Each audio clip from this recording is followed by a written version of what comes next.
World War II introduced millions of Americans to the pleasures and beauty of Southern California. After the war, many stayed, and they built their homes in the hills. Whether a two-bedroom house or a mansion, the homes shared the magnificent view of the valley and the threat of destruction from wildfire.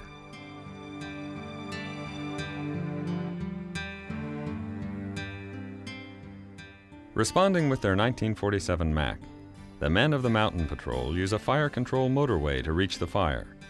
Developed and maintained by fire departments, these private roads have proven to be invaluable.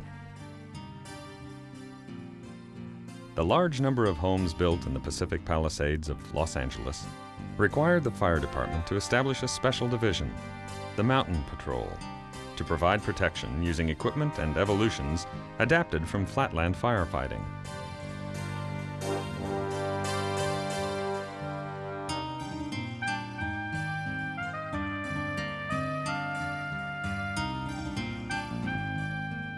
The need for more specialized equipment and tactics was not generally recognized until 1961, when the Bel Air fire destroyed 450 dwellings in the Pacific Palisades.